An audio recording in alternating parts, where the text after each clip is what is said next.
पहले तो मुबारक हो आपको, आप समेत सबको। पाकिस्तान की पहली वज़ीर आला मरियम नवाज़ शरीफ साहिबा जो है खातून की सूरत में हमें मिली हैं। आई विश कि उनका जो टेन्योर है वो अपना 5 साल का वो मुकम्मल करें और वो जो सोच की आई हुई हैं वो उसमें करने में वो कामयाब हों।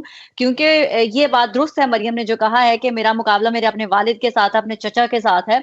क्योंकि इमरान खान साहब की जो दौर में उस्मान बुज़दार उस तरह से नहीं कर पाए थे जिस तरह से पाकिस्तान के अंदर बाकी वज़राए आला जो करते रहे हैं। अभी मोहसिन नकवी कितना अच्छा काम करके गए हैं।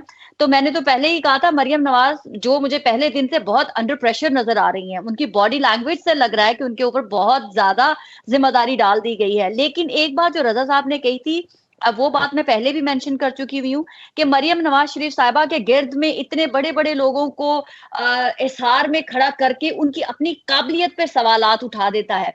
जब मरियम औरंगजेब को वहां खड़ा किया, इसहाक डार उनके शाना बशाना खड़े होते, तो ऐसा लगता है कि जैसे वो फैमिली खुद मरियम नवाज की तरफ जो है वह सवालात उठाना चाहती है कि ये इस काबिल नहीं है, इनको इन तमाम लोगों की जरूरत है, गाइडलाइन की जरूरत है, ये इनकी गाइडेंस के साथ ही आगे चल सकती हैं। मरियम नवाज को इस हसार से निकलकर खुद इंडिपेंडेंटली काम करना होगा, तभी वो अपना लोहा मनवा सकेंगी, तभी वो अपना नाम पैदा कर सकेंगी।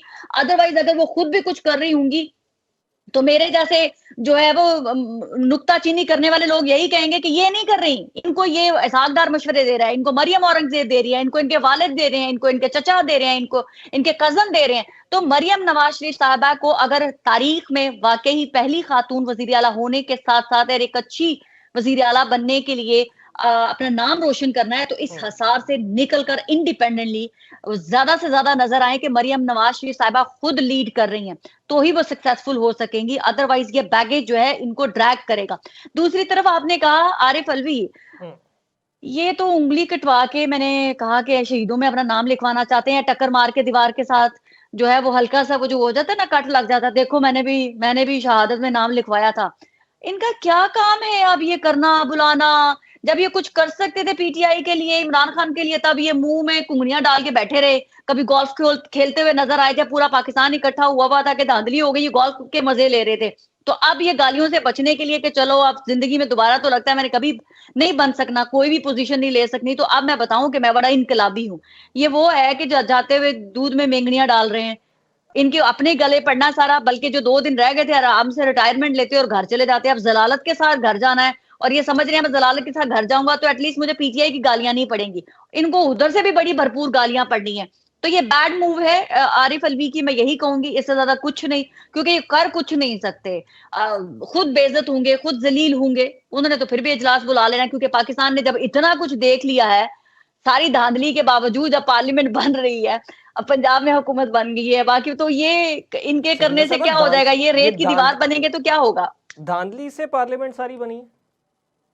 अभी एमक्यूएम की आपने आज ऑडियो नहीं सुनी, जिसमें वो कह रहे हैं कि हमें नून लीग वाले कहते हैं आपका 100% मैंडेट चोरी है का है, हमारा 60% है तो आपका 100% चोरी का है। पीपल्स पार्टी वाले भी कह रहे हैं कि आपका मैंडेट 100% चोरी का है, तो हम आपको नहीं सुनना चाहते। कहते हैं हमारी पीपल्स पार्टी के साथ डील हो गई है। अब मैं क्या करूं, जिनको कराची में 17 सीटें मिली है वो खुद कह रहे हैं कि जी हमारा मैंडेट चोरी है, हमें नून लीग कह रही है आपका मैंडेट चोरी का है।